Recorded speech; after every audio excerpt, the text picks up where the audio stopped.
हिंद दोस्तों, मैं एक स्नातक राजेश पटेल एक सर्विसमैन न्यूज चैनल 22 अगस्त 2025 में आप सभी का हार्दिक स्वागत करता हूं। पहले खबर हेडिंग बताऊंगा, इसके बाद विस्तार से। 8 CPC कर्मचारी मंच से वेतन बढ़ोतरी पर चर्चा, 18 महीने में। NCJCM की मांग 3 नहीं 5 यूनिट की मांग, इसी महीने घोषणा। CAPF सैनिकों को एक सर्विसमैन का दर्जा, हाई कोर्ट की बुरी खबर। ESM एक्स CAPF और बच्चों को फ्री सुविधा 25 अगस्त से। अब special CL 42 days, maternity leave 60 days. Pension की कटौती रिकॉर्ड की गलती, हाई कोर्ट का फैसला। एक सर्विसमैन RPF भर्ती 30% कट ऑफ जारी। अब खबर विस्तार से। 8वें वेतन आयोग कर्मचारी मंच वेतन वृद्धि पर चर्चा के लिए तैयार, TOR में मंजूरी की उम्मीद है। हमारे केंद्र के कर्मचारियों का प्रतिनिधित्व करने वाले राष्ट्रीय परिषद संयुक्त सलाहकार समिति NCJCM ने कहा है कि वह वेतन वृद्धि पर चर्चा के लिए कमर कस रही है, क्योंकि 8वें वेतन आयोग का औपचारिक गठन अभी भी बाकी है। NDTV प्रॉफिट की एक रिपोर्ट के अनुसार आयोग के संदर्भ की शर्तें TOR जो नए वेतन निर्धारण का आधार प्रदान करेगी, अगस्त के अंत तक केंद्र द्वारा अनुमोदित होने की उम्मीद है। NCJCM ने प्रस्ताव किया कि 8वें वेतन आयोग को न्यूनतम वेतन की गणना 5 इकाई वाले परिवार मॉडल के आधार पर करनी चाहिए, जिसमें वृद्ध माता पिता भी शामिल है, जबकि वर्तमान मॉडल में केवल 3 परिवारों के सदस्यों को शामिल किया जाता है, जिसमें परिवार के कमाने वाले व्यक्ति को 1 इकाई माना जाता है, पत्नी को 0.8 इकाई माना जाता है और 2 बच्चों को 0.6 इकाई के रूप में गिना जाता है। जबकि NCJCM इस मॉडल में सुधार करने की अपेक्षा रखता है और उन्होंने कहा कि माता पिता की देखभाल करना एक नैतिक कर्तव्य है, उनके साथ साथ भारतीय कानून के अनुसार एक कानूनी जिम्मेदारी भी है। पूर्ववर्ती उदाहरणों के अनुसार आयोग की सिफारिशों में लगभग 18 महीने में सरकार को सौंपी जाएगी और सरकार द्वारा अंतिम स्वीकृति जारी करने में 3 से 9 महीने का समय लग सकता है। कोटक इंस्टीट्यूट ने हाल ही में एक नोट में कहा है कि 8वें वेतन आयोग का राजकीय कोष 2.4 से लेकर 3.2 लाख करोड़ रुपए होने की उम्मीद है। तो जो जिस प्रकार से जो कमेटियां बन रही है और ये अपना कर रहे हैं, इसमें कोशिश इसमें क्या है कि अगर मान लो 5 इकाई बनती है तो हमारी पेमेंट को और ज्यादा इजाफा होने की संभावना है। अर्धसैनिक बलों के जवानों को पूर्व सैनिकों का दर्जा देने का फैसला अदालत का काम नहीं है, पंजाब एवं हरियाणा उच्च न्यायालय ने कहा। उन्होंने कहा है कि स्पष्ट मामला नीतिगत दायरे के बाद आता है कि इस निर्णय को लेना पूरी तरह से राज्य सरकार का काम है। उच्च न्यायालय ने 18 अगस्त के अपने आदेश में कहा कि यह अदालत CRPF, BSF, CISF सहित अर्धसैनिक बलों के सेवानिवृत्त अधिकारियों को पूर्व सैनिक ESM की परिभाषा में शामिल करने के प्रश्न पर निर्णय नहीं कर सकती। यह एक नीतिगत मामला है और राज्य को इस मुद्दे पर निर्णय लेना चाहिए। क्योंकि अर्धसैनिक बल और जो हमारे जो पूर्व सैनिक उसमें बहुत अंतर है, इसलिए जो है अदालत ने इसके लिए जो इनका फैसला खारिज कर दिया है, इनकी अपील को। नेक्स्ट खबर, पूर्व सैनिक व सैनिकों के विधवाओं के पुत्रों के लिए 25 अगस्त से निःशुल्क भर्ती पूर्व प्रशिक्षण शिविर चल रहा है।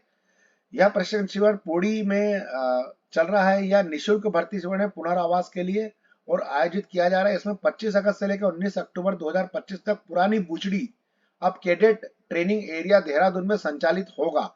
जिला सैनिक कल्याण एवं पुनर्वास अधिकारी लेफ्टिनेंट कर्नल VP भट्ट ने बताया कि इच्छुक अभ्यर्थी अपना आवेदन 23 अगस्त 2025 तक जिला सैनिक कल्याण एवं पुनर्वास कार्यालय लेस डाउन में या जिला सैनिक कल्याण एवं पुनर्वास कार्यालय देहरादून में जमा करा सकते हैं। कहा कि आवेदन निर्धारित समय पर जमा न होने की स्थिति में चयन नहीं किया जाएगा। उन्होंने बताया कि विस्तृत जानकारी के लिए ये टेलीफोन नंबर दे रखे हैं 01386263149 एवं मोबाइल नंबर 9410321614 पर भी जानकारी प्राप्त की जा सकती है। तो ये हमारे उत्तराखंड के जो भी भूतपूर्व सैनिक है, उनकी विडोज, वार विडोज है, हमारे वीर नारियां हैं, प्लस उनके पुत्र और पुत्रियां हैं जो हमारे ऊपर डिपेंड है, वो सब भी इसके अंदर इस प्रशिक्षण में भाग ले सकते हैं। अच्छा प्रशिक्षण है, प्रशिक्षण के बाद जॉब मिलने में आसानी मिलती है। तो कृपया करके मैं सभी से गुजारिश करता हूँ उत्तराखंड के पूर्व सैनिक बंधुओं से कि अपने बच्चों को और जो विधवा जो वीर नारियां हैं उनके इसमें जाए, प्रशिक्षण में भाग ले।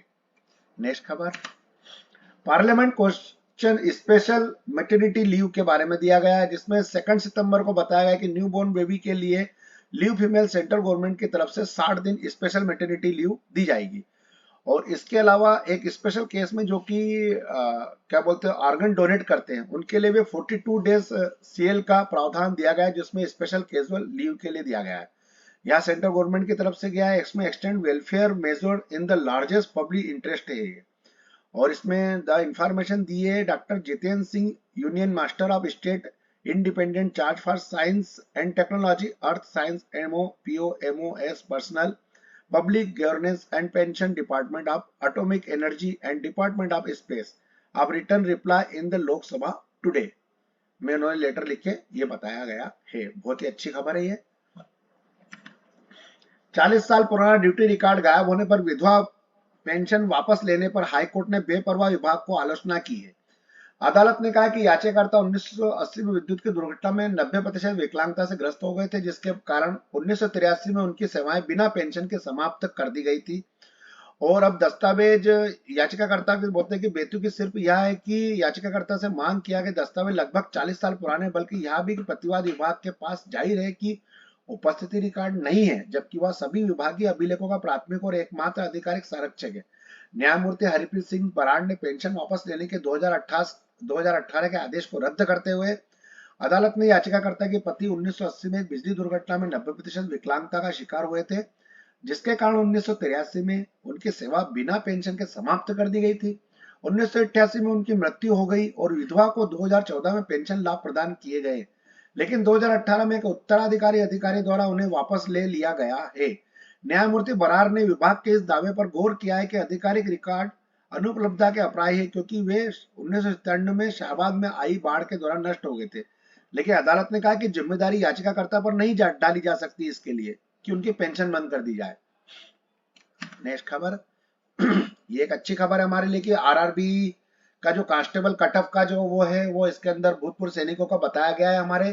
तो इसमें जनरल कैटेगरी को 35% है खाली कट ऑफ उनका, और SC और ST का 30% और ST का 31% कट ऑफ हुआ, और OBC का भी इसमें 35% है, और EWS का 35% 28447 है।